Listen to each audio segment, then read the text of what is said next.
Start करते हैं section number 35AD। Section 35AD एक सेक्शन नहीं है, ये न्यूक्लियर बॉम्ब है एकदम। इतना अच्छा कंसेप्ट है, मतलब सारा पीजीबीपी एक तरफ, 35AD अकेला एक तरफ। ये 35AD सर होता क्या है, मैं फंडा समझा रहा हूं। जब तक तुम कंसेप्ट और एग्जाम्पल नहीं समझोगे ना, इसका मर्म समझ में नहीं आएगा। ऐसे पढ़ने से तो पढ़ लिया 100% डिडक्शन, वो तो मैं पहले ही बताया हुआ हूं कि यहां पे आपको डेप्रिसिएशन धीरे धीरे नहीं मिलता, बल्कि एक ही बार में 100% डिडक्शन मिल जाता है, करेक्ट। लेकिन it is much beyond that and today we will learn the logic behind it. Okay, ये सेक्शन 35AD की सुविधा जिनको दी जाती है ना, वो छोटे मोटे नहीं है, वो बहुत बड़ी कंपनियां हैं। इसके अंदर 14 बिजनेसेस है, ठीक है। कितने बिजनेसेस है? 14। सबसे पहले मैं अभी 1-2 मिनट तुमको 35AD का कंसेप्ट बताऊंगा कि क्या है।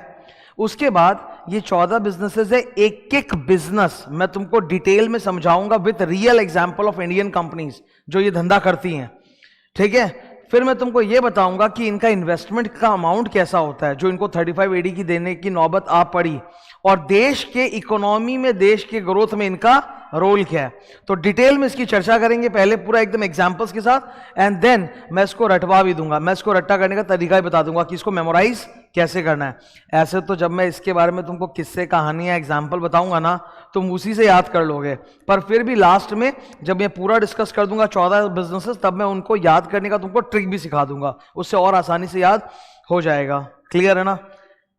स्टार्ट करते हैं। पहले 1-2 मिनट 35AD का फ्लेवर क्या है वो समझते हैं। कोई भी कंपनी आज अगर बिजनेस कर रही है तो उसको फिक्स्ड एसेट्स में, कैपिटल एसेट्स में इन्वेस्टमेंट करना पड़ता है, जिसको हम लोग पीजीबीपी की जबान में कहते हैं कैपिटल एक्सपेंडिचर। क्या बोलते हैं? Capital expenditure. Now capital expenditure का आपको डिडक्शन सेम ईयर में नहीं मिलता, बल्कि आप उसको एसेट की तरह अपने बुक्स में रिकॉर्ड करते हो, और धीरे धीरे धीरे धीरे धीरे धीरे सेक्शन 32 की स्पीड में डेप्रिसिएशन मिलता है, which takes a hell lot of time. 35AD is opposite. 35AD में आपको धीरे धीरे डिप्रिसिएशन नहीं, बल्कि एक ही बार में ईयर ऑफ इन्वेस्टमेंट में आपको फुल डिडक्शन मिल जाएगा। आपने 100 करोड़ रुपया इन्वेस्टमेंट किया है, आपने 100 करोड़ रुपए का क्या किया है? कैपिटल एक्सपेंडिचर किया है, तो आपको धीरे धीरे डिप्रिसिएशन नहीं मिलेगा 32 में, बल्कि 35AD में एक झटके में इसी साल आपको 100 करोड़ का डिडक्शन मिल जाएगा। पुट टू यूज से मतलब नहीं है, नो पुट टू यूज, भाड़ में क्या पुट टू यूज, अभी का अभी पूरा डिडक्शन मिलेगा। और क्यों मिलेगा, नहीं मिलेगा, वो तुमको तब क्लियर होगा when I will go to the examples. पूरा एग्जांपल देके बात करेंगे। अभी फिलहाल 1-2 मिनट इंट्रो ऊपर, टीचर्स नोट। क्या लिखा है देखो तो, in computing PGBP income, capital expenditure is generally not allowed as a deduction under section 37।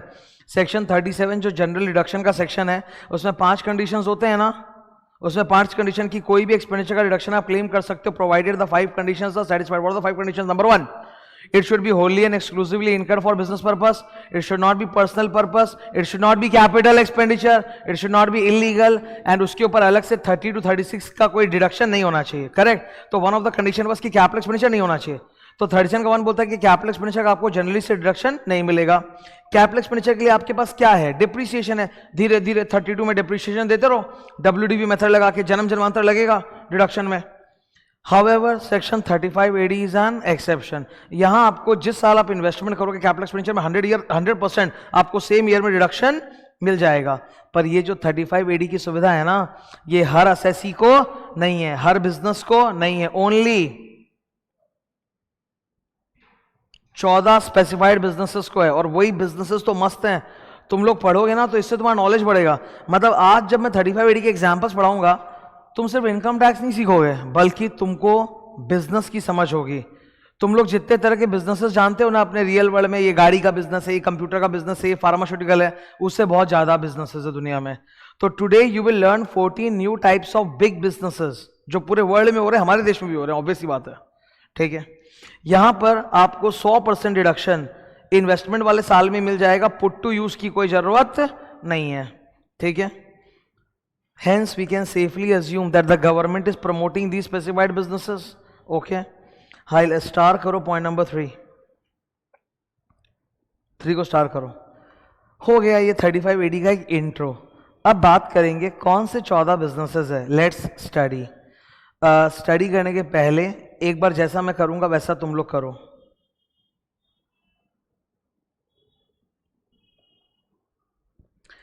पहले 5 स्पेसिफाइड बिजनेसेस एग्रीकल्चर से रिलेटेड है, ठीक है, तो मार्क करके ऐसे लिख दो एग्रो। अब मैं एक एक करके बताता हूँ, I will give you example also, ठीक है। थोड़ा ना एक काम करना, छोटा छोटा करके बगल में एग्जांपल लिखते जाना, मैंने स्पेस तो दिया ही है, लिखना। पहला क्या लिखा है sir, setting up and operating a cold chain facility. आज कोविड के वैक्सीन आए थे, वैक्सीन हम सबको लगे हैं, दुनिया भर के वैक्सीन है, खाली कोविड बीमारी क्यों, बहुत सारे वैक्सीन, अरे बच्चों को बहुत वैक्सीन होते हैं।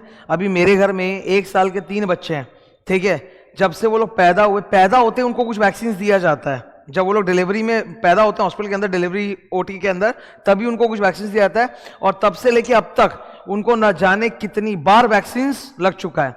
और खाली बच्चों को ही क्यों, हम लोग खाली नवजात की बात क्यों करें, बड़े लोगों को भी वैक्सीन लगता है, फ्लू का वैक्सीन आता है, ठीक है, इन्फ्लुएंजा का वैक्सीन आता है, वो भी लगता है। ये जितने भी वैक्सीन होते हैं ना, इनको एक सर्टेन टेम्परेचर पे आपको स्टोर करना पड़ता है। -30 डिग्री से +30 डिग्री का रेंज होता है, कितना, -30 टू +30 का रेंज होता है। किसी को कम, एकदम कम टेम्परेचर चाहिए, किसी को थोड़ा ज्यादा टेम्परेचर चाहिए, पर इनका एक रेंज होता है, ठीक है। तो वैक्सीन जब फैक्ट्री में मैन्युफैक्चर होगा, वहां से लेके पूरे भारत में जब उसका वितरण होगा, तो आपको तो उसको कोल्ड करके रखना पड़ेगा, आपको तो एक ठंडे टेम्परेचर में रखना पड़ेगा। तो जो पूरा ट्रांसपोर्टेशन का काम होगा, लॉजिस्टिक्स, वो एकदम कोल्ड फैसिलिटी में होना चाहिए। फिर जब उसको वेयरहाउस में रखोगे, वेयरहाउस गोडाउंस में जब स्टोर होगा, तभी भी वहां कोल्ड होना चाहिए, टेम्परेचर मेंटेन होना चाहिए।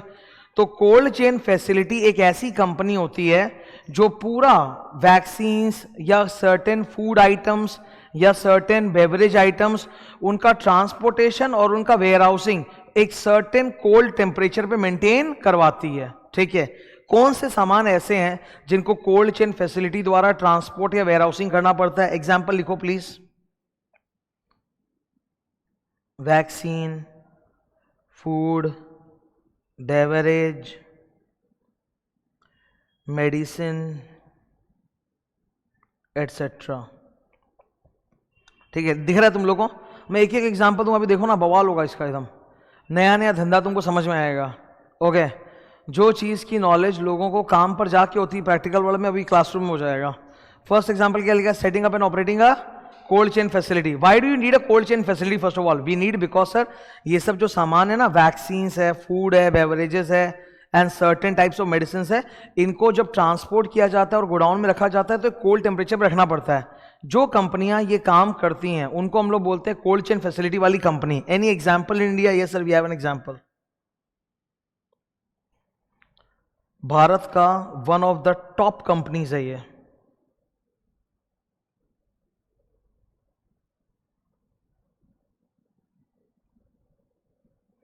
कोल्डमैन लॉजिस्टिक्स बैंगलोर, ठीक है। ये भारत की one of the top companies है जो ये काम करती है कोल्ड चेन का। क्या नाम है? कोल्डमैन लॉजिस्टिक्स। तो बड़ी बड़ी जो फार्मास्यूटिकल कंपनी होती है ना, उनको जब अपना वैक्सीन, मेडिसिन ट्रांसपोर्ट करवाना है, ठीक है, तो वो इनको बोलते हैं कोल्डमैन लॉजिस्टिक्स को, कि प्लीज़ आप लोग अपने ट्रांसपोर्ट सिस्टम से यहाँ से वहाँ, लॉजिस्टिक का मतलब होता है ट्रांसपोर्ट, कि आप यहाँ से वहाँ ट्रांसपोर्ट करवा दीजिए और वेयरहाउस में रखिए जहाँ कोल्ड टेम्परेचर हो। मीट फूड आइटम होता है कि नहीं, अरे मांस, वो भी तो फूड आइटम है, ठीक है। तो मीट का भी इसमें कोल्ड चेन फैसिलिटी में चाहिए, उसको भी मीट के ट्रांसपोर्ट वगैरह के लिए भी, ठीक है। तो पहला example cold chain facility clear है क्या, किस प्रोडक्ट्स में यूज होता है जिनको ठंडा तापमान चाहिए। बेसिकली कोल्ड चेन फैसिलिटी का काम क्या है? ट्रांसपोर्ट और वेयर हाउसिंग करना of these items. Any company example? That one, Coldman logistics. Second example sir, warehousing of agricultural produce. Warehousing of agricultural produce. अभी कोल्ड के बारे में बात नहीं हो रहा, अब हम टेम्परेचर के बारे में बात नहीं कर रहे, हम नॉर्मल बात कर रहे हैं। एग्रीकल्चरल प्रोड्यूस वर्ड का मतलब क्या है? खेत में जो क्रॉप्स ग्रो हुआ है उनको काटा गया और अब उनको फार्म से लेके पूरे देश भर में ट्रांसपोर्ट और डिस्ट्रीब्यूट करना है कि नहीं।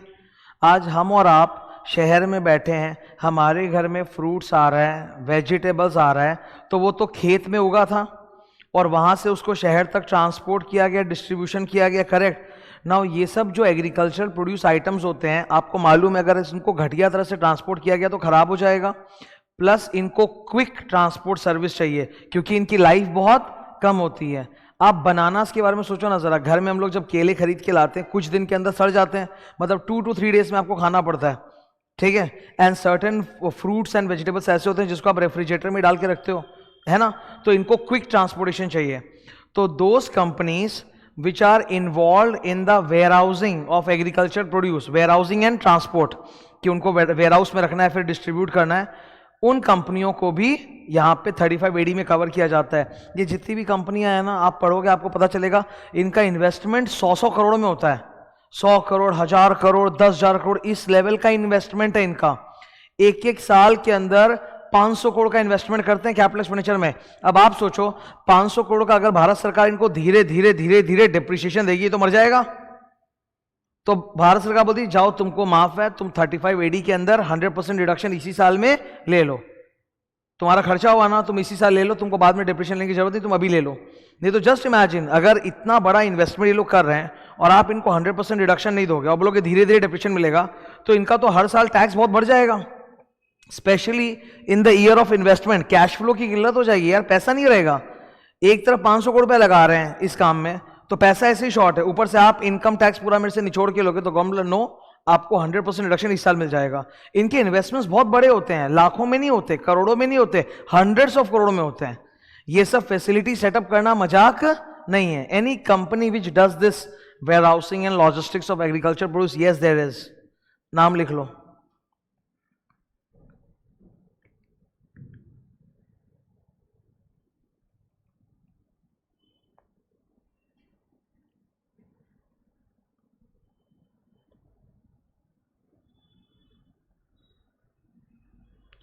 हैदराबाद की एक कंपनी है, नाम क्या है, Leap India Food and Logistics Hyderabad.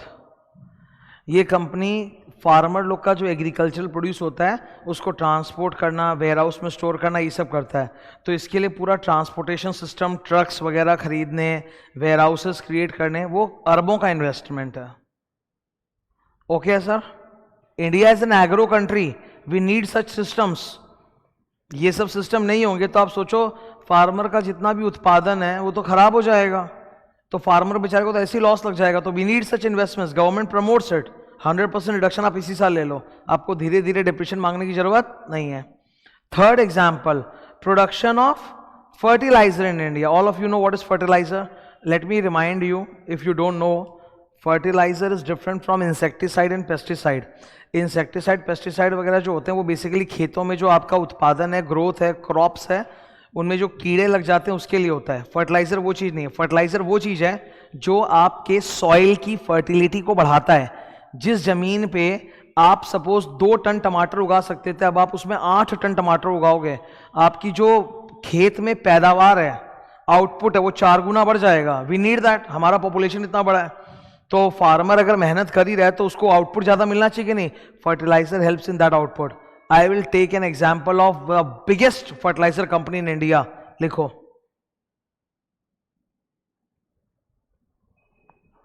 Coromandel international, Hyderabad का ये भी कोरोमंडल इंटरनेशनल फर्टिलाइजर बनाता है। पिछले साल इनका सेल्स कितना हुआ है पता है, सेल्स 13,000 करोड़। फर्टिलाइजर का सेल कितना, 13,000 करोड़। अभी आप सोच लो अगर सेल इस लेवल का है तो इनका प्लांट मशीनरी में इन्वेस्टमेंट किस लेवल का होगा, 50 करोड़ का होगा क्या कि 500,000 करोड़ का होगा? सर बहुत ऊपर होगा। अगर सेल 13,000 करोड़ है तो इन्वेस्टमेंट तो सर जाएगा सैकड़ों हजार करोड़ में। तो इनको भी 35 AD का एक झटके में डिडक्शन मिल जाएगा। One of the leading fertiliser companies in India, ठीक है। चौथा क्या है सर, वही setting up and operating of warehousing for sugar, warehousing for sugar. अब स्पेसिफिकली इन्होंने शुगर के लिए बोला। देखो एक स्टूडेंट का डाउट आएगा कि सर पॉइंट नंबर 2 में और पॉइंट नंबर 4 में क्या फर्क है, एक जैसे ही तो हैं? नहीं, एक जैसे नहीं है। पॉइंट नंबर 2 को में आप ग्रीन कलर को पढ़ो, क्या लिखा है, warehousing of agricultural produce. Agriculture produce मतलब जो खेत में उगा हुआ क्रॉप है डायरेक्टली। खेत में क्या चीनी के बोरे निकलते हैं क्या, कि शुगर केन निकलता है? खेत में तो शुगर केन होता है, वो लंबा लंबा रॉड जैसा शुगर केन, ठीक है। और यहाँ क्या लिखा है, setting up and processing warehousing of sugar. Sugar मतलब द रिफाइंड शुगर जो हमारे घरों में आता है, हमारे घरों में जो शुगर आता है, शुगर क्रिस्टल्स आता है, मिश्री आता है, उसकी बात हो रही है। तो वो तो एग्रीकल्चर प्रोड्यूस नहीं है, वो तो एक रिफाइंड प्रोडक्ट है। तो इन्होंने बाकी सारा रिफाइंड प्रोडक्ट तो नहीं बोला। मेरे घर में तो आटा भी जो आता है वो तो हम लोग के घर में रिफाइंड आटा आता है। अरे किसी के घर में क्या गेहूं आता है क्या सीधा? तुम हम लोग घर में तो रोटी सबके बनता है, तो घर में क्या हम लोग वो गेहूं का जो धान होता है वो ला के घर में बैठ के निकालते हैं क्या उससे गेहूं और फिर पीस पीस के आटा? नो, वी बाय रेडीमेड आटा ओनली ना। बट रेडीमेड आटा के लिए तो आपने बात नहीं किया। आपके घर में रेडीमेड चावल आता होगा तो उसका तो बात नहीं किया। दाल आती है घर में, वो तो बात नहीं हो रहा है। सिर्फ किसका बात हो रहा है? Sugar. Sugar is not an agricultural produce, it's a refined processed item. तो शुगर एक सेपरेट आइटम की तरह इन्होंने लिखा है, ठीक है, ये क्लियर है। तो 2 नंबर था warehousing of agricultural produce. 4 number क्या है? वेयर हाउसिंग ऑफ शुगर, जो मतलब बना बनाया पैकेज शुगर है, सिर्फ उसके लिए इन्होंने बोला है, ठीक है। एग्जाम्पल सेम रहेगा, वही सेम कंपनी ये काम भी करती है, ओके, अलग से उसका कोई एग्जाम्पल नहीं है। नेक्स्ट 5 नंबर क्या है सर? हनी। 5 नंबर क्या है? हनी। भारत में हनी मैन्युफैक्चर करने वाली बड़ी बड़ी कंपनीज है। One of the names you guys know is Dabur honey, ठीक है। लेकिन मैं डाबर हनी नहीं लिखा रहा हूं, उसका एक रीजन है, सुनो। ये हनी वाला जो काम है ना, ये एक्चुअल काम क्या है? B keeping. ये एग्रीकल्चर में ही फॉल करता है। Honey is a food item, no, honey is a food item. Honey बहुत सारे प्रोडक्ट्स में यूज होता है, कई मेडिसिन में भी यूज होता है, आयुर्वेदा में भी यूज होता है। तो honey is a food item, लेकिन honey is made by insects. Basically बात करें तो हम लोग मधुमक्खी की बात कर रहे हैं, बी कीपिंग। तो ये अपने आप में एक अलग कारोबार होता है पूरा, मधुमक्खी पालन हिंदी में बोलते हैं, इंग्लिश में बोलते हैं बी कीपिंग। मतलब वो पूरे बहुत सारा आपको स्पेस, जगह, जमीन चाहिए होता है, वहाँ पे मधुमक्खी पालन का पूरा काम होता है। मतलब जैसे पोल्ट्री होता है, डेयरी होता है, वैसे बी कीपिंग ये काम होता है। डाबर खुद ये काम नहीं करता है, ठीक है, इसलिए डाबर हनी का नाम नहीं लिख सकते। हम लोग डाबर हनी को नहीं दे रहे हैं 35 AD का फायदा, समझे। डाबर हनी तो पता है रॉ हनी खरीदता है इन लोगों से और फिर प्रोसेस करके अपना ब्रांड चिपका चिपका के मार्केटिंग करता है, ये करता है वो। रॉ हनी जो होता है ना, अगर तुम कभी जीवन में देखोगे, वो एकदम काला होता है, डार्क। और जो डाबर हनी की बोतल है वो तो गोल्डन कलर का तुमको दिखता है, एकदम ट्रांसपेरेंट टाइप का। That is a processed Honey. तो डाबर हनी बी कीपिंग नहीं करता। वो जो बी कीपर्स हैं, इनको बी कीपर्स बोलते हैं। तो जो बी कीपर्स हैं उनसे वो लेता है, प्रोसेसिंग करता है, फिर बेचता है अपना लेबल लगा के। तो वो उसको 35 AD नहीं मिलेगा। 35 AD किसको मिलेगा? इन लोगों को मिलेगा, बी कीपर्स को, जो ये काम करते हैं। अगेन इनका इन्वेस्टमेंट भी बहुत बड़ा होता है, not in hundreds of crore but in crore, ठीक है। तो ये हुआ 5। तो ये 5 आइटम एग्रो रिलेटेड है। पहले ये 5 आइटम को याद कर सकते हैं। पहला खाली green colour, cold chain facility. दूसरा warehousing of agricultural produce. तीसरा आइटम अपना फर्टिलाइजर। चौथा वेयर हाउसिंग ऑफ शुगर। 5वां बी कीपिंग, ठीक है। Dabur is not a beekeeper, okay, ये क्लियर है अपना, ओके। नेक्स्ट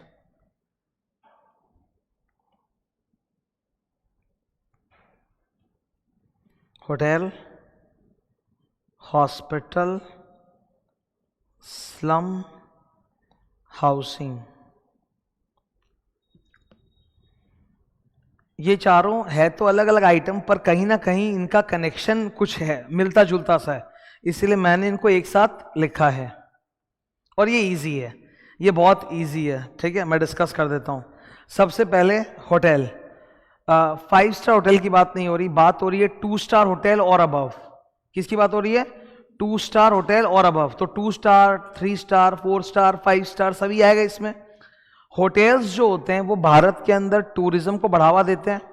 पता है मुझे ना टूरिज्म फालतू लगता था, लेकिन फिर क्या हुआ, ऐसा कुछ हुआ कि 2019 की बात होगी, before corona. So I went to Shimla. Shimla जो जगह है वहां पे आप जाओगे, आपको पता चलेगा वहां उस शहर की पूरी इकोनॉमी टूरिज्म की वजह से चल रही है। मतलब भारत में ऐसे कई शहर हैं, जगहें हैं जहां पे कोई और धंधा, कोई और काम नहीं है, मेन उनका एक ही काम है टूरिज्म। वो टूरिस्ट अट्रैक्शन सेंटर है, उसी वजह से उस इलाके का पूरा इकोनॉमी चल रहा है, वरना वो इलाका तो एकदम वीरान हो जाता। तो टूरिज्म को प्रमोट करना भी जरूरी है। भारत सरकार टूरिज्म को प्रमोट करती है, एंड टूरिज्म को अगर प्रमोट करेंगे तो हम होटल्स की बात करेंगे कि नहीं करेंगे? 2 स्टार, 3 स्टार, 4 स्टार, 5 स्टार। तो गवर्नमेंट ने बोला एक होटल का कंस्ट्रक्शन करना 2 स्टार, 3 स्टार, 4 स्टार, अगेन करोड़ों का इन्वेस्टमेंट है। तो अगर आप बनाओगे तो 35AD में आपको एक ही बार में 100% रिडक्शन मिल जाएगा। बिकॉज ये जो बिजनेस होता है ना, इसमें इनकम बहुत धीरे धीरे आता है। मतलब आज आपने होटल खोला और कल से नोट छाप रहे हो, ऐसा नहीं होता। It takes hell lot of time. तो आपको इनकम आने में बहुत टाइम लगेगा। तो गवर्नमेंट आपको पहले ही साल सारा रिडक्शन दे देता है। फर्स्ट क्या लिखा है? 2 स्टार होटल और अबव। तो 2 स्टार, 3 स्टार, 4 स्टार, 5 स्टार आएगा। होटल के बाद बात हो रही है हॉस्पिटल की। तो अगर आप हॉस्पिटल्स कंस्ट्रक्ट करोगे तो हॉस्पिटल कंस्ट्रक्शन में बहुत खर्च होता है। तो अगेन पहले ही साल में आपको सारा इन्वेस्टमेंट का रिडक्शन मिल जाएगा 35AD में। कम से कम उस हॉस्पिटल में 100 बेड्स होने चाहिए। कितने? 100 बेड। तो मतलब बड़ा हॉस्पिटल है एक्चुअली। नर्सिंग होम में नहीं होते इतना, मैं बता देता हूँ। तुम लोगों ने लाइफ में बहुत सारा नर्सिंग होम देखा होगा। नर्सिंग होम में 100 बेड्स नहीं होते। 100 बेड्स मतलब बड़ा हॉस्पिटल हो गया वो, ठीक है। तो उनको भी पहले साल में रिडक्शन मिल जाएगा। ये था होटल और हॉस्पिटल।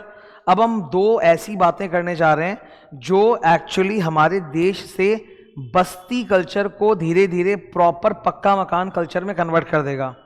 इंडिया में गरीबी तो है, ये बात सच है। There is a great income divide, there is a great income inequality. जो पैसे वाला है बहुत पैसे वाला, जो गरीब है बहुत गरीब है। तो इंडिया में गरीबी तो है। और ऐसे जो गरीब लोग होते हैं आप देखोगे वो बस्ती वगैरह में रहते हैं, जिसको हम लोग हिंदी में बोलते हैं झुग्गी झोपड़ियाँ, उसमें रहते हैं। दैट इज ऑल कच्चा मकान। बारिश आता है पूरा उनको नुकसान हो जाता है, पूरा घर बह जाता है, बहुत सारी दिक्कत होती है। तो धीरे धीरे क्या हो रहा है, इनको हम लोग रिहैबिलिटेट कर रहे हैं। क्या कर रहे हैं? रिहैबिलिटेट। मतलब एक पूरा पक्का मकान बनेगा बिल्डिंग, और फिर बस्ती वालों को उसमें शिफ्ट कर दिया जाएगा। This is called slum rehabilitation. So Bharat सरकार के अप्रूव्ड स्कीम में अगर कोई भी कंपनी इस तरह का प्रोजेक्ट चला रही है, भारत सरकार कंपनियों को बोल रही है, रियल एस्टेट कंपनीज को बोल रही है कि आप ये सब काम करो। तो जो रियल एस्टेट कंपनी भारत सरकार के प्रोजेक्ट में ये काम करेगा, स्लम रिहैबिलिटेशन डेवलपमेंट, उनको भी जो इन्वेस्टमेंट लग रहा है बिल्डिंग्स बनाने में 35AD में पहले ही साल में पूरा रिडक्शन मिल जाएगा। इसी से मिलता जुलता है affordable housing scheme. Affordable housing scheme basically क्या होता है, आपको पता होगा प्रॉपर्टी के दाम बहुत ज्यादा हैं। कैपिटल गेन्स हम लोग पढ़ के आ चुके हैं, प्रॉपर्टीज के दाम बहुत ज्यादा हैं। अफोर्डेबल हाउसिंग मतलब होता है शहर से थोड़ी दूरी पर, मेन शहर से थोड़ी दूरी पर घर बनेंगे, मकान बनेंगे, बिल्डिंग्स बनेंगे, ज्यादा हाई राइज टावर नहीं, नॉर्मल 4-5 तल्ले का वगैरह वैसा, और जिसमें बहुत सस्ते रेट पे घर दिया जाएगा। मतलब basically it is intended for middle class people, lower middle class people, that is called affordable housing. ठीक है। तो भारत सरकार के approved affordable housing scheme project में जो जो रियल एस्टेट कंपनीज कंस्ट्रक्शन करेंगे उनको भी पहले ही साल में 35AD के अंदर रिडक्शंस मिल जाते हैं। ठीक है, ये 4 क्लियर है? Hotel, hospital, slums, housing. Okay, अब ये जो मैं पढ़ाने जा रहा हूं ना, ये बहुत भयंकर है।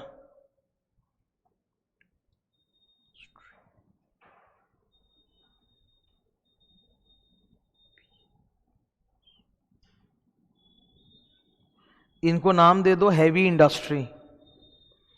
यहां इन्वेस्टमेंट सर हजारों करोड़ में जाता है। ठीक है, ये वाला पोर्शन स्टूडेंट को बहुत हार्ड लगता है। ऊपर वाले 10 तो तुम देखिए इजी है, समझ जाता है स्टूडेंट, लेकिन 10 पॉइंट्स ये शुरू के कर लेने के बाद फिर स्टूडेंट की एनर्जी गिरती है। और प्लस ये सब है भी बहुत फैंसी आइटम, ये नॉर्मल नहीं है, पढ़ के एकदम नया नया पहली बार सुन रहे हो। तो यहां पर एक्चुअली हमको एग्जाम्पल की बहुत ज्यादा जरूरत है। पहला नंबर 10 क्या लिखा है? Cross country petroleum oil pipeline network. Short में बोलूं, क्रॉस कंट्री पाइपलाइन। क्या बोलते हैं इसको? Cross country pipeline. एक बहुत बड़ा वहम है जो सीए कम्युनिटी में फैला हुआ है, वो ये कि क्रॉस कंट्री पाइपलाइन का मतलब होता है एक देश से दूसरे देश। क्रॉस कंट्री का लिटरल मीनिंग ले लिया कि मतलब इंडिया में जो पाइपलाइन है कहीं बाहर से आ रहा है। रॉन्ग। क्रॉस कंट्री का मतलब सिर्फ इतना ही होता है, long distance pipeline, either within the same country और outside the country. So cross country का मतलब ये नहीं होता कि एक देश से दूसरे देश। क्रॉस कंट्री का मतलब लिखो,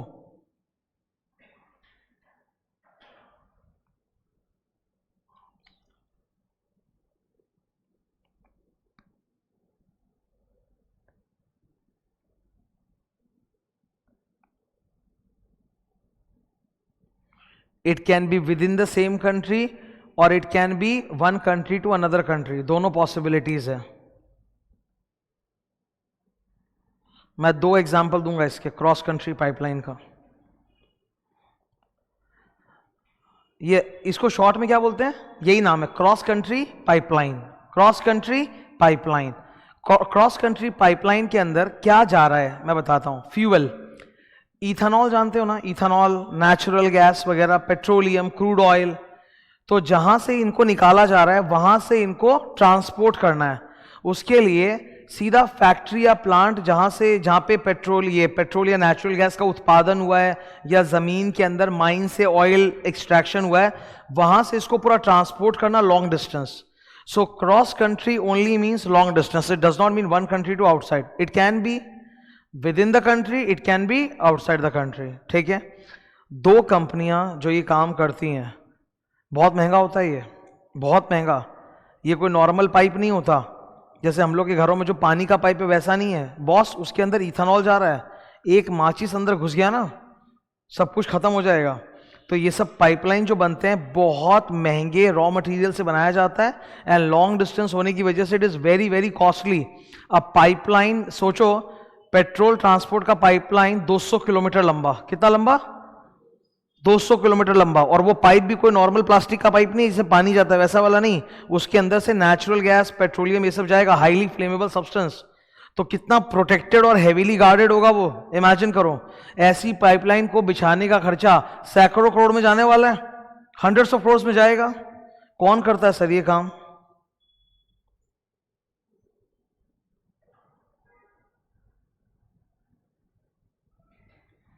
दो एग्जाम्पल दे रहा हूं इसमें, 2। एक रिलायंस करता है, रिलायंस का अलग से एक कंपनी जिसका नाम है रिलायंस गैस पाइपलाइंस लिमिटेड, एक अलग कंपनी। रिलायंस वो मुकेश अंबानी ग्रुप के अंदर ही आता है, रिलायंस गैस पाइपलाइंस लिमिटेड। तो उतना नंबर नाम याद रहेगा नहीं, रिलायंस लिख लो, वो तो सब जानते ही है ना, तो पूरा नाम बोलने की जरूरत नहीं है। एल&टी जानते हो, लार्सन एंड टूब्रो। एल&टी क्या है? बहुत बड़ा कंपनी है एल&टी, लार्सन एंड टूब्रो, एकदम हैवी इंफ्रास्ट्रक्चर में इन्वॉल्व है, वो लोग भी यही काम करते हैं, लॉन्ग डिस्टेंस पाइपलाइंस बिछाते हैं। ठीक है, तो क्रॉस कंट्री पाइपलाइन बिछाने में जो इन्वेस्टमेंट आएगा, it runs into like hundreds and thousands of crore, same year में 35 AD में डिडक्शन मिल जाएगा। नेक्स्ट सर 11 नंबर, 11 नंबर क्या है सुनो, आयरन और जमीन से आयरन, लोहा, ये we are sitting in eastern India, correct, we are in eastern India. Eastern India में आयरन और भर भर के है, ठीक है, उड़ीसा, बंगाल, बिहार, झारखंड, ये सब जो पूरा इलाका है ना, इसमें जगह जगह आयरन ओर्स हैं, जमीन से आयरन ओर निकाला जाता है। ठीक है, what is iron ore? Iron ore semi solid substance होता है। क्या होता है? सेमी सॉलिड सब्सटेंस, उससे बनता है पिग आयरन। क्या बोलता?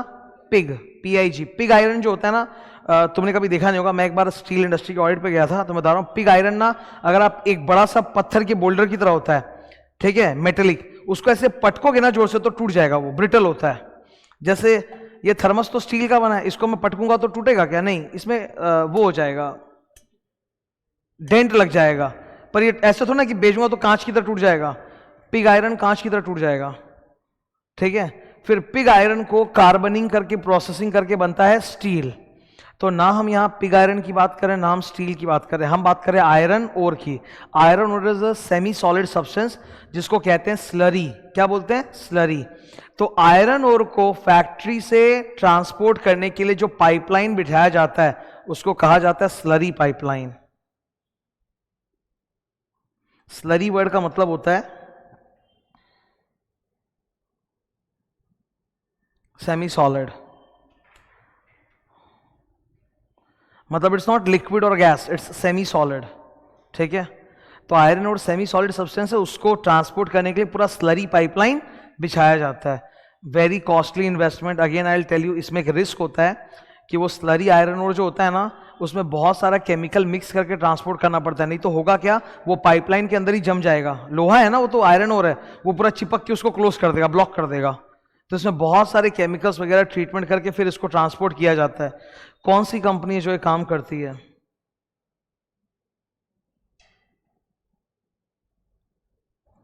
SR steel, SR steel lays down slurry pipelines for transporting iron और, इनको भी इन्वेस्टमेंट में 35 AD का रिडक्शन मिल जाएगा। थर्ड, एक नाम जो आजकल बहुत छाया हुआ है, भयंकर छाया हुआ है, you know this name I think so, है ना, गौतम अडानी। रिसेंटली न्यूज में he has become the third richest person in the world, मतलब इतना हाईएस्ट रेटिंग किसी इंडियन का आज तक नहीं हुआ है। फोर्थ फिफ्थ भी सुना हुआ है, थर्ड नहीं। मतलब इनके ऊपर ठीक सीधा अमेजोन वाला जेफ बेजोस और उसके ऊपर इलॉन मस्क, दो ही लोग बस ऊपर हैं, कुछ दिन में वो भी नीचे चले जाएंगे, ठीक है। फिगर्स मालूम है मेरे को, पर फिगर ऊपर नीचे होने में क्या टाइम लगता है। 1000% स्टॉक राइज किया है, बस और 2-4 बार 1000% हो जाए। स्पेसएक्स और टेस्ला गया इधर। अडानी यही काम करते हैं, इसी में भयंकर उन्होंने छापा है।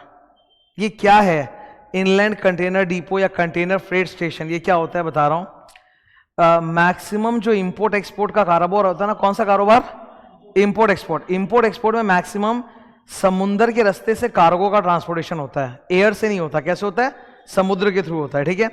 और समुद्र में जो शिप होते हैं ना, जिसमें आप माल लोड करते हो कार्गो शिप में, वो कंटेनर्स में डाला जाता है। कंटेनर में बता रहा हूं कोई छोटा सा कंटेनर नहीं होता, कंटेनर इज वेरी बिग, ठीक है। जैसे ये अपनी जो क्लासरूम देख रही है, इतनी बड़ी क्लासरूम, इस क्लासरूम को तुम आधा कर दो 20 से एकदम, ठीक है। इस क्लासरूम को अगर 20 से ऐसे में आधा कर दूं तो that is the size of one container. एक कंटेनर के अंदर तुम इमेजिन करो 6-7 गाड़ी फिट हो जाएगा, कार, इतना बड़ा होता है कंटेनर। फिल्मों में दिखाते हैं, फिल्मों में तुम लोग देखते हो ना, कभी कभी जो हीरो और विलेन में लड़ाई होता रहता है, वो समुद्र के पास कोई शिप वाला इलाका है, वहां पे बड़े बड़े मेटल के कंटेनर से उसके ऊपर हीरो दौड़ रहा है, बाइक चला के कूद रहा है, फिर रहा है, वही होता है कंटेनर। आयरन मैन का जो सेकंड मूवी था, उसमें पूरा जो क्लाइमैक्स शूट हुआ था वो एक शिपिंग एरिया में ही शूट हुआ था, जहां पे कंटेनर्स भरे हुए थे। ये कंटेनर्स जो होते हैं, इन्हीं के थ्रू माल इनमें डाल के शिप पे लोड करके ट्रांसपोर्ट किया जाता है। अब जो समुद्र वाला इलाका है, जहां पे शिप आके रुकता है, माल लोडिंग अनलोडिंग होता है, वहां से थोड़ी दूर, ये डॉक पे नहीं होता, समुद्र से थोड़ी दूर जाके एक पूरा का पूरा एरिया होता है, जिसको हम लोग बोलते हैं इनलैंड कंटेनर डिपो। इनलैंड का मतलब क्या होता है, समुद्र से दूर। इनलैंड का मतलब क्या होता है, समुद्र से थोड़ा दूर होता है ये, ठीक है। और यहां पे सारे कंटेनर्स होते हैं, सारा ये पूरा कंटेनर का ही काम होता है, पूरा का पूरा एरिया। इसमें हैवी इन्वेस्टमेंट चाहिए। क्या चाहिए, हैवी इन्वेस्टमेंट। इसके दो नाम चलते हैं, या तो तुम ऐसे बोल लो या फिर कंटेनर फ्रेट स्टेशन बोल सकते हो। तो ये पूरा का पूरा बिजनेस कौन रन करता है। एग्जाम्पल, सबसे बड़ा एग्जाम्पल भारत में 35 AD लेके बैठे हैं, ठीक है। जो इन्वेस्टमेंट करेंगे पहले ही साल में पूरा डिडक्शन मिल जाएगा। नेक्स्ट, कोई भी आज इलेक्ट्रॉनिक गैजेट का बात कर लो, चाहे मोबाइल फोन हो, चाहे ये मेरे बगल में कंप्यूटर रखा हुआ है, चाहे ये कैमरा हो, चाहे लैपटॉप हो, सबके अंदर इंटीग्रेटेड सर्किट्स होते हैं। इंटीग्रेटेड सर्किट, मदरबोर्ड देखा, कंप्यूटर कभी अगर तोड़ा हो बचपन में डेस्कटॉप वगैरह से, डेस्कटॉप का वो जो सीपीयू रहता है ना, उसके अंदर एक पूरा एक, मतलब एक क्या बोलूं मैं उसको चिप बोलते हैं, वो पूरा मदरबोर्ड है। That is an integrated circuit. और वैसा हर जगह है, घर में कभी ना कभी तो फोन तोड़ा होगा, कोई इलेक्ट्रॉनिक टॉय तोड़ा होगा, तो उन सब के अंदर से ये सब चिप निकलते हैं। ये सब जो चिप होते हैं ना, ये सिलिकॉन मटेरियल के बने हैं। Silicon is a semiconductor. Silicon is what, semiconductor. तो एक सिलिकॉन का जो वेफर होता है, जैसे मैं एग्जांपल दे रहा हूं, सपोज मान लो ये किताब है, लैपटॉप के अंदर मदरबोर्ड टाइप का होगा, ठीक है। तो सपोज इस साइज का सिलिकॉन का पूरा वेफर है, इसको वेफर बोलते हैं। क्या बोलते हैं, वेफर। जैसे एक लैपटॉप है, लैपटॉप के अंदर पूरा वो जो सर्किट बना हुआ है, तो एक ऐसा वेफर होगा सिलिकॉन का। सिलिकॉन वेफर को इंटीग्रेटेड सर्किट में कन्वर्ट कर देना, उसके ऊपर लाइनिंग्स की जाती हैं, स्ट्रिप्स बिछाए जाते हैं, उसको इंटीग्रेटेड सर्किट बनाया जाता है। The silicon wafer is converted into an integrated circuit, and that integrated circuit forms part of many electrical devices. Your laptop, your mobile phone, your this क्या नाम है, कैमरा के अंदर भी यूज होता है, हर जगह ऑलमोस्ट। जो कंपनी सिलिकॉन वेफर को इंटीग्रेटेड सर्किट में कन्वर्ट करती है, उसको हम लोग बोलते हैं सेमीकंडक्टर फैब। क्या बोलते हैं, सेमीकंडक्टर फैब। उन कंपनियों को बोला जाता है, ठीक है।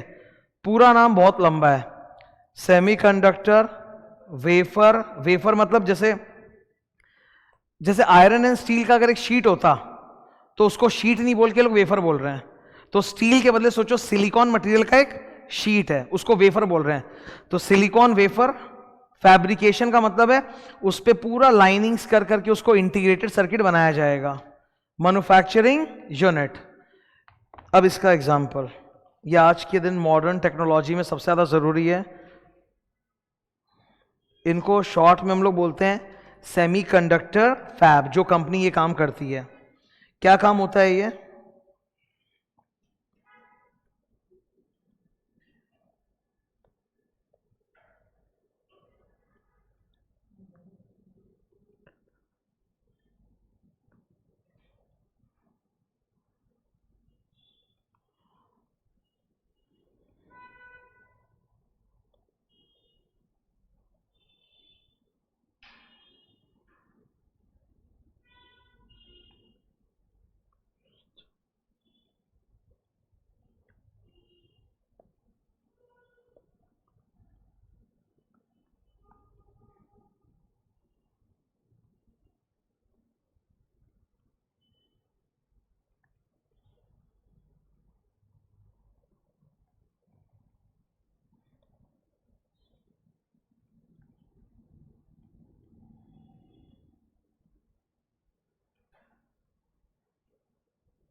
अमाउंट देखो जरा,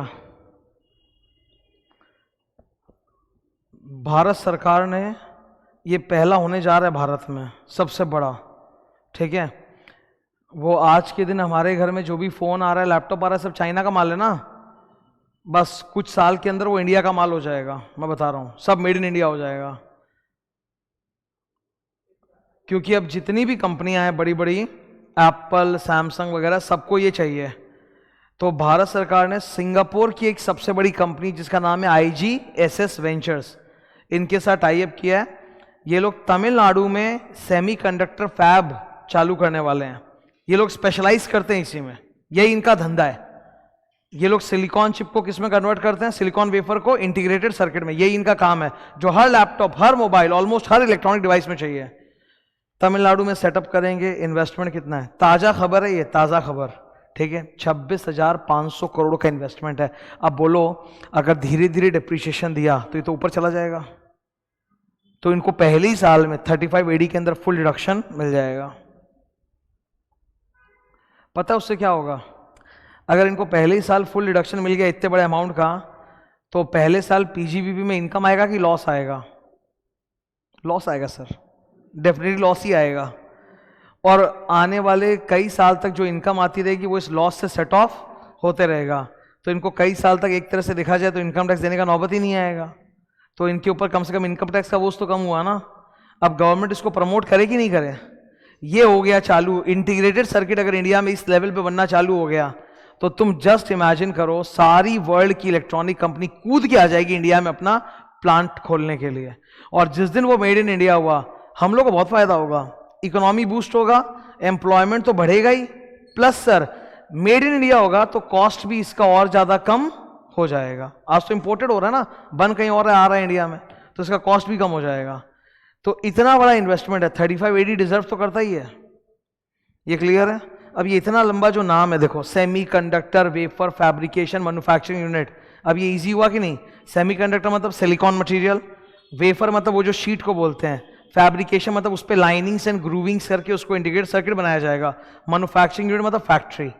इसको शॉर्ट में बोला जाता है सेमीकंडक्टर फैब। देखो मैंने नीचे लिखा है सेमीकंडक्टर फैब, ये नाम चलता है, फैब्रिकेशन का छोटा फैब, ठीक है। एग्जाम्पल ये रहा तुम्हारे आंखों के सामने। नेक्स्ट सर 14 नंबर अब क्या है? आखिरी specified business, new infrastructure facility. Sir ji new infrastructure facility का मतलब रेसिडेंशियल बिल्डिंग, कमर्शियल बिल्डिंग नहीं है। न्यू इंफ्रास्ट्रक्चर मतलब देश का infrastructure, roads, railway, bridges, dams, उनकी बात हो रही है। ठीक है, देखो अगले पेज पे, road, highway, water supply, water treatment, irrigation, sanitation, sewerage, port, airport, inland waterway, navigation channel, ये सब है। ये देश का इंफ्रास्ट्रक्चर है। कौन सी कंपनी है जो इस तरह का काम करती है?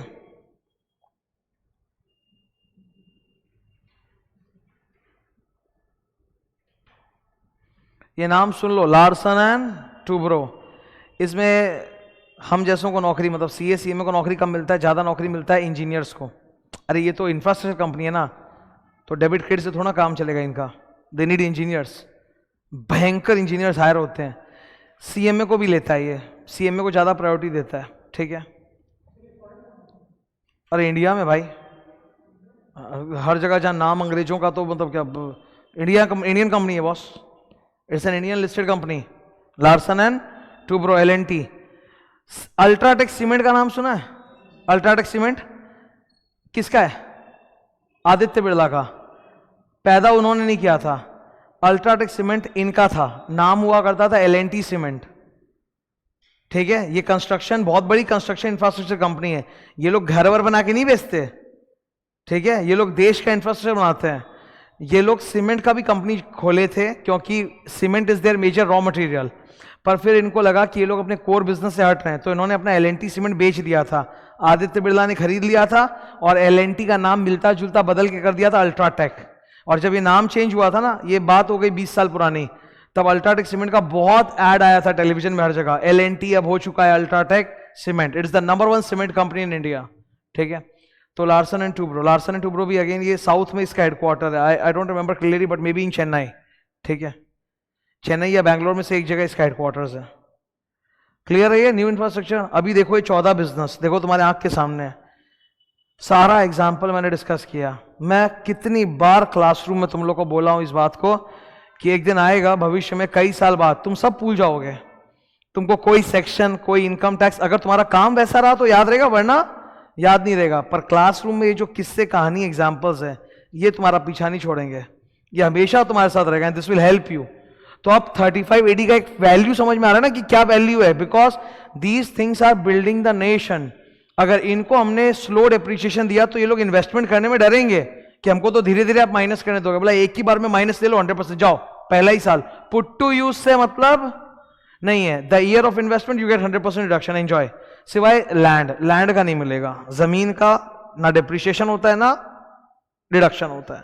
ठीक है, मीनिंग तो समझ लिए। अब एक बार थोड़ा याद करना है मुझे। 14 बिजनेसेस, पहला 5 किस चीज से कनेक्टेड है? एग्रो। अब खाली हाइलाइटर को देखो अंदर। ठीक है, cold chain facility, warehousing of agriculture produce, fertiliser, warehousing of sugar, beekeeping. ठीक है, क्लियर है? उन कंपनियों का नाम याद तो करना नहीं है, वो तो तुम्हारे रेफरेंस के लिए, ताकि एक फीलिंग डेवलप हो। नेक्स्ट सर 4 नाम है जो इजी हैं। होटल, होटल मतलब 2 स्टार होटल और अबव।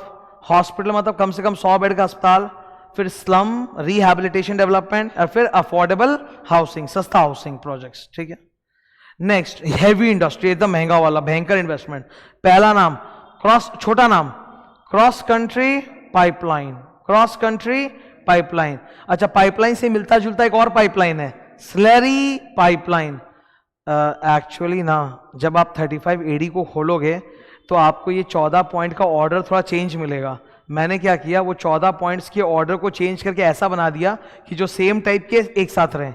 जैसे एग्रो का 5 एक साथ है तो याद करने में आसानी होता है। ठीक है, हैवी इंडस्ट्री एक साथ है तो याद करने में आसानी होता है, इसलिए मैंने थोड़ा ऊपर नीचे कर दिया है। तो हमको सीरियल ऑर्डर में याद करना जरूरी है भी नहीं। तो पहले क्रॉस कंट्री पाइपलाइन, वो नेचुरल गैस पेट्रोलियम के लिए होता है। फिर स्लरी पाइपलाइन, वो आयरन ओर के लिए होता है। तो 2 पाइपलाइन आ गया। तीसरा अडानी, इनलैंड कंटेनर डिपो। चौथा सेमीकंडक्टर फैब, पूरा नाम semiconductor wafer fabrication manufacturing unit, short में सेमीकंडक्टर फैब। लास्ट सर वो तो सबसे इजी है, न्यू इंफ्रास्ट्रक्चर, मतलब वो रेल, रोड, हाईवे, वो सब का बात हो रहा है। कौन करता है? Larsen and Toubro. Are we okay with this? तो we are now through with the 14 specified businesses. अगले पेज में देखो, इन्होंने जो लास्ट वाला जो 14 नंबर पॉइंट है ना, 14 नंबर पॉइंट, उसके लिए इन्होंने बोला कि इंफ्रास्ट्रक्चर का मतलब ये, एंड नेक्स्ट जो असेसी है वो कंपनी हो सकता है, इंडियन कंपनी, इसीलिए मैंने सारे इंडियन कंपनीज का एग्जांपल दिया। अब जैसे आईजीएसएस वेंचर्स है, वो लोग भी जब तमिलनाडु में अपना प्लांट सेटअप करेंगे ना, तो वो लोग इंडिया में उनको एक कंपनी खोलना पड़ेगा अलग से, तब उनको रिडक्शन मिलेगा, वरना नहीं। आईजीएसएस तो सिंगापुर का है ना, तो वो लोग इंडिया में आके अपना एक सब्सिडरी कंपनी खोलेंगे और फिर ये काम करेंगे, तब it will be Indian company, तब डिडक्शन मिलेगा। ठीक है, so the assessee must be Indian company और ग्रुप ऑफ कंसोर्टियम, मतलब ग्रुप ऑफ इंडियन कंपनीज, और ये सब ना सरकारी नाम होता है, government authority, government board, government corporation, government body constituted under central act, they should enter into an agreement with the government कि वो लोग इस तरह का इंफ्रास्ट्रक्चर डेवलपिंग एंड मेंटेनिंग का काम करेंगे। डेवलपमेंट का मतलब होता है road banana, that is called developing. Maintaining मतलब फिर उसका एनुअल मेंटेनेंस का कॉन्ट्रैक्ट होता है। रोड तो खराब भी होता है ना, बारिश वगैरह में खराब होता ही है, तो they will enter into an agreement with the government for developing, operating and maintaining that road. ये था इंफ्रास्ट्रक्चर। क्या ये वाला मुझे याद रखना है? नहीं, ये खाली रीड के लिए है। ये दोनों ना पॉइंट 14 से कनेक्टेड है।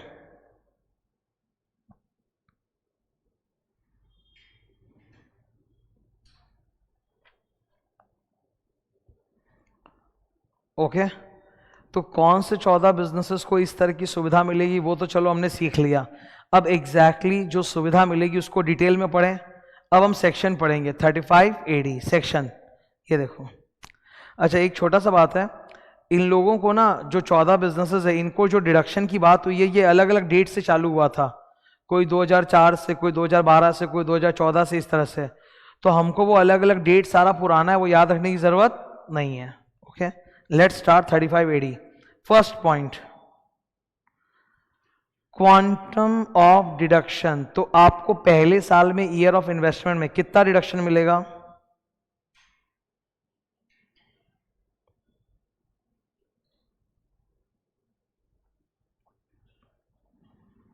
%100% of capital expenditure whether before और आफ्टर कमेंसमेंट ऑफ बिजनेस, मतलब कमर्शियल प्रोडक्शन चालू होने के पहले भी मिल जाएगा, वो भी खर्चे का मिलेगा deduction.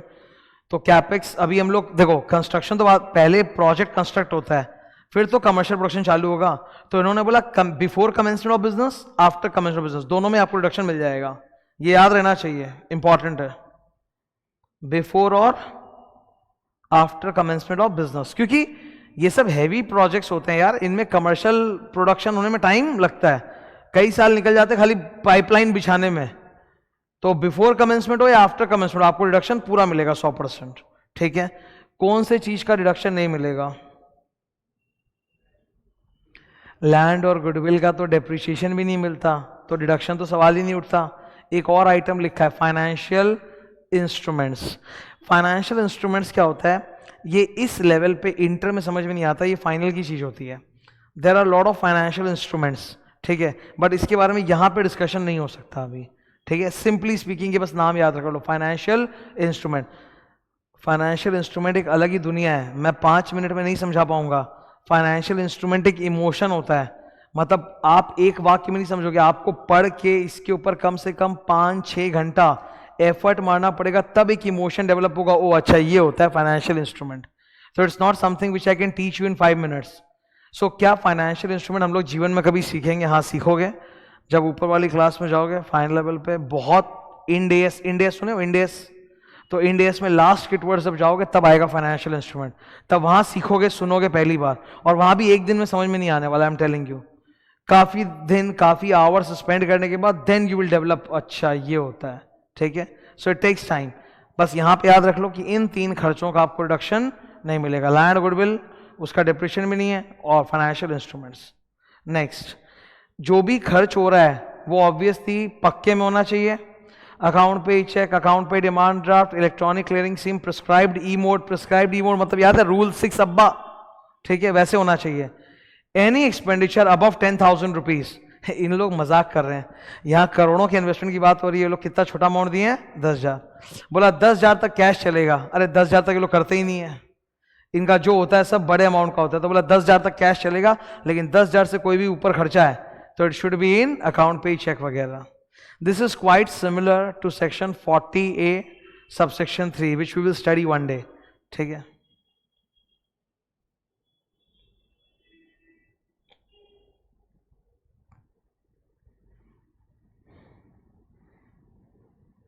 Teachers note important, 35AD is a 100% depreciation method in the year of investment itself। पहले ही साल आपको 100% एक तरह से depreciation मिल रहा है, you are calling it deduction, but है तो वो एक तरह से depreciation of the asset, 100% एक ही बार में मिल रहा है rather than धीरे धीरे depreciation।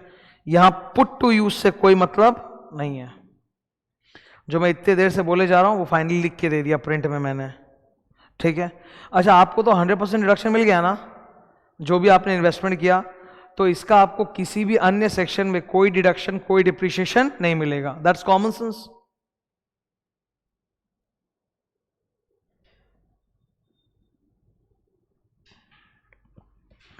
एक सबसे बड़ी जोरदार गुड न्यूज तुम लोग के साथ मैं अभी डिस्कस कर रहा हूं, मतलब पढ़ाई का ही गुड न्यूज और क्या।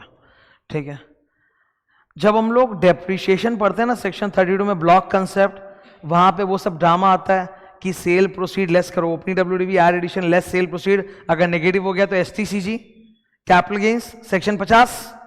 ठीक है, कल मैं साइंटिफिक रिसर्च पढ़ाया था सेक्शन नंबर 35, वहां पे भी बहुत ड्रामा था। बोला साइंटिफिक रिसर्च एसेट को अगर धंधा में डाल के बेचेंगे तो ऐसे होगा, धंधा में बिना यूज किए अगर बेचेंगे तो ऐसे होगा, वहां भी कैपिटल गेन्स का नाम आ गया था। ठीक है, एक इन्होंने बड़ा गुड न्यूज किया, 35AD के अंदर कैपिटल गेन्स का कोई नामो निशान नहीं है। बोला यहां पर जो भी एसेट आपने इन्वेस्टमेंट के लिए जो भी एसेट बनाया था या खरीदा था या कंस्ट्रक्ट किया था, जिसके ऊपर आप 100% 35AD में डिडक्शन ले चुके हो, जब आप उसको बेचोगे, चाहे आप जिस दाम पे बेचना है बेचो, less than original cost, more than original cost, कुछ भी, it will always be regarded as PGBP income. Capital gain का कोई चर्चा ही नहीं है। क्लियर है कि नहीं है? सपोज मान लो 100 करोड़ का इन्वेस्टमेंट किया था हमने स्पेसिफाइड बिजनेस में और पहले साल 100 करोड़ का रिडक्शन ले लिया था। अब हम अगर इसको फ्यूचर में बेचें, वो असेट हमने छोड़ दिया, बेच दिया, कितने में? 80 करोड़ में, तो 80 करोड़ क्या होगा? PGBP income. 120 करोड़ बेचा तो भी पीजीबीपी इनकम। जितने भी बेच लो पीजीबीपी इनकम। कैपिटल गेन्स का कोई चक्कर नहीं है, सुपर प्रॉफिट का कोई चक्कर है ही नहीं, वो सब पीजीबीपी इनकम।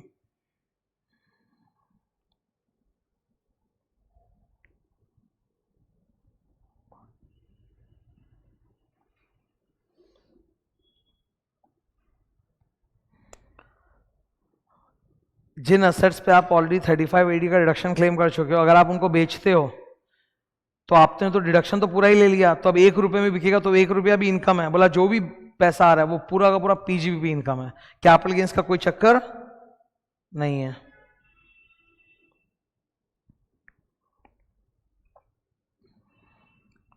ओके, जो अभी मैंने बोला वो मैंने टीचर्स नोट में लिख के दे दिया।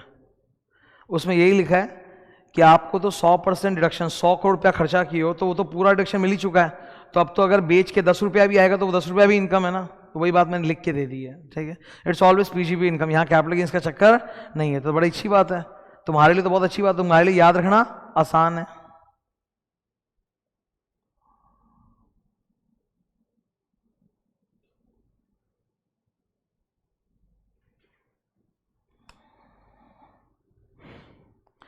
फोर 5 6 को एक साथ करो और बगल में लिखो 8 ईयर्स।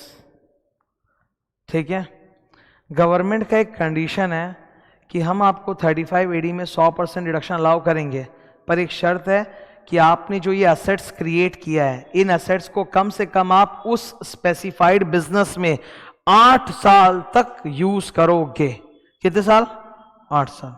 उस स्पेसिफाइड बिजनेस में 8 साल तक यूज करोगे। पॉइंट नंबर 4 तुम पढ़ेगा जोर से।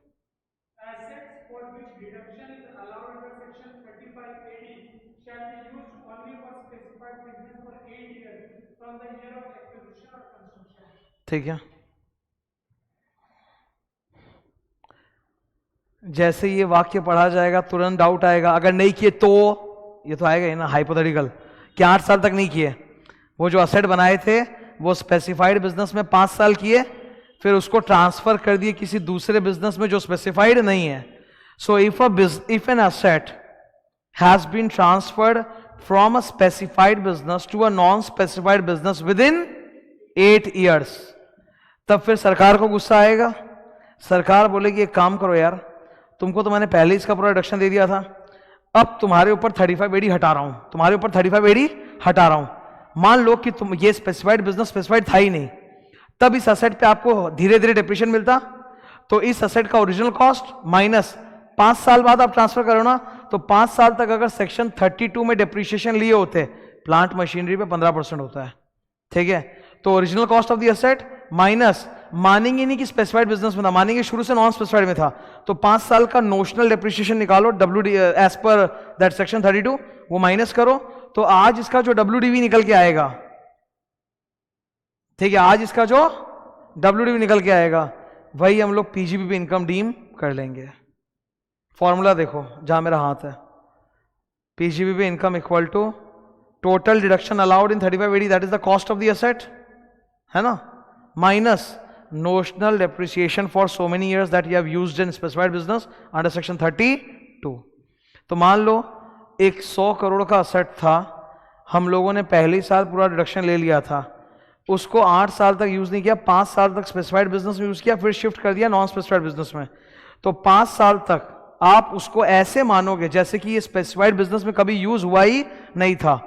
तो 5 साल तक अगर ये नॉर्मल बिजनेस में होता तो आप क्या करते, ओरिजिनल कॉस्ट माइनस 15%, 15%, 15%, 15%, 15% WDV, फिर आप निकालते इसका WDV, बताओ वो जो WDV है वही आपकी इनकम मानी जाएगी, PGBP income.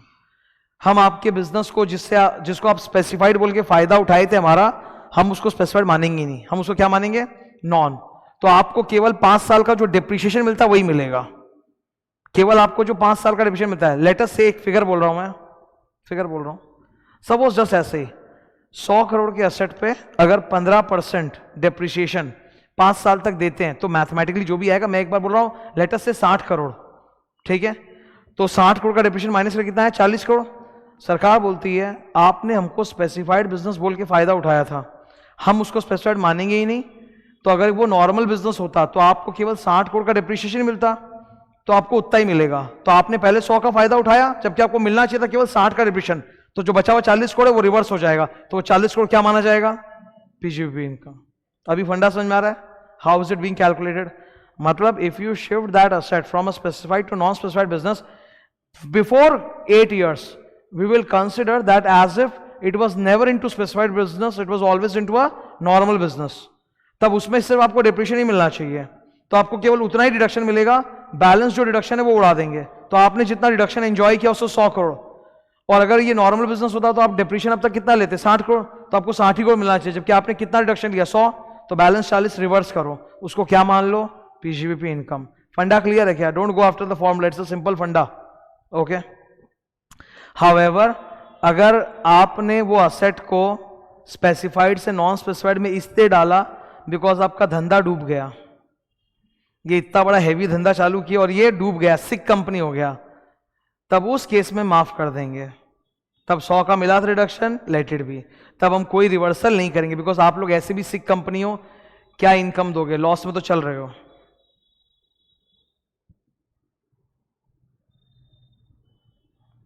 If you have shifted that asset from a specified to non-specified business because your company or your business has become sick मतलब लॉस मेकिंग जा चुका है पूरा, तब फिर मजबूरी हुई है तो वहां छोड़ दिया जाएगा, बख्श देंगे. ठीक है.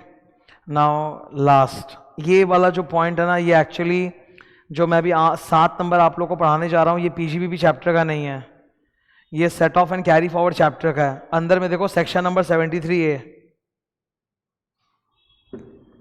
ये 73A इस चैप्टर का सेक्शन है क्या बॉस. PGBP में सेक्शन का रेंज होता है 28 से 44D, ये 73A है. Losses in one specified business can be set of against losses of another specified business. ठीक है, क्या मतलब है मैं समझा रहा हूं, सुनो. हमारा बिजनेस है सपोज फर्टिलाइजर का, स्पेसिफाइड बिजनेस. हमारे दो बिजनेसेस हैं, एक फर्टिलाइजर का और एक कोल्ड चेन का, दोनों स्पेसिफाइड है. फर्टिलाइजर बिजनेस में अगर लॉस होता है तो मैं उसको कोल्ड चेन की बिजनेस से सेट ऑफ कर सकता हूं, इतना सरकार अलाउ कर देगी।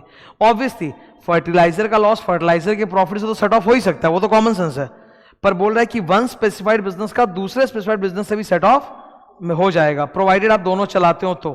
ठीक है, अब कुछ बिजनेसेस तो एक जैसे थे ना वहां पे, जैसे लार्सन एंड टूब्रो मैंने दो जगह लिखाया था, एक था क्रॉस कंट्री पाइपलाइन और एक इंफ्रास्ट्रक्चर। तो अगर क्रॉस कंट्री पाइपलाइन में लार्सन टूब्रो को लॉस हुआ है तो वो अपने इंफ्रास्ट्रक्चर बिजनेस के प्रॉफिट से सेट ऑफ कर सकता है। ठीक है, read 7 number. Losses under section 35AD of specified business can be set off only against profit under section 35AD of same or another specified business. ये सब मेरा लिखा हुआ भाषा है, क्योंकि मुझे मालूम है ये सब पढ़ के स्टूडेंट को डाउट होगा। स्टूडेंट पहले सोचेगा कोल्ड चेन, खाली कोल्ड चेन के साथ क्या, नहीं, क्या लिखा है ग्रीन कलर में, सेम बिजनेस और अनदर स्पेसिफाइड बिजनेस। मतलब कोल्ड चेन का लॉस फर्टिलाइजर के प्रॉफिट से सेट ऑफ हो सकता है। अब ऑब्वियसली कोई भी कोल्ड चेन और फर्टिलाइजर सेम धंधा तो करेगा नहीं, पर उनमें से कुछ एक धंधे ऐसे थे जो सिमिलर टाइप के हैं, जो सेम कंपनी कर सकता है, वहां पे आप कर सकते हो ये सेट ऑफ का काम। डन है। जो इतना बड़ा 35AD पढ़ा उसका तुम्हारे आंखों के सामने ये रहा लिखा हुआ मास्टर समरी। पॉइंट नंबर 1, ये केवल 14 बिजनेसेस में ही होता है और कहीं इस तरह की सुविधा नहीं है। पॉइंट नंबर 2, डिडक्शन किसका है, 100% of capex in the year of investment except 3 items, land, goodwill, financial instrument. तीसरा, 10,000 के ऊपर पेमेंट पक्का में होना चाहिए, वो कैश में नहीं होगा, ये तो पीजीबीपी का नॉर्मल पॉइंट है। चौथा, 35AD में डिडक्शन मिला है तो कोई और सेक्शन में ना डिडक्शन ना डिप्रेशन कुछ नहीं मिलेगा, कॉमन सेंस। पांचवा, अगर उस असेट को आपने बेचा तो डिडक्शन तो पहले ले चुके हो, तो 1 रुपया भी आएगा तो वो इनकम है, 100 करोड़ आएगा तो भी इनकम है, जितना भी पैसा है सब पीजीबी इनकम। कैपिटल गेन्स का यहां चक्कर नहीं है, ये खुशखबरी है, नहीं तो मर जाते हम लोग, मैं बता रहा हूं। 6 नंबर, 8 साल तक आप उसको स्पेसिफाइड बिजनेस में यूज करोगे। अगर आपने 8 साल के पहले उसको नॉन स्पेसिफाइड में डाल दिया तो हम लोग मानेंगे कि वो असेट शुरू से ही नॉन स्पेसिफाइड बिजनेस में यूज हो रहा था, तो अकॉर्डिंगली सिर्फ डेप्रिसिएशन का ही डिडक्शन मिलेगा, पूरा डिडक्शन नहीं मिलेगा। तो फिर अकॉर्डिंगली जो डिफरेंस है, the total deduction that you have enjoyed minus the notional depreciation, that will become your deemed PGBP income. Are we clear? हो गया sir? 35AD comes to an and.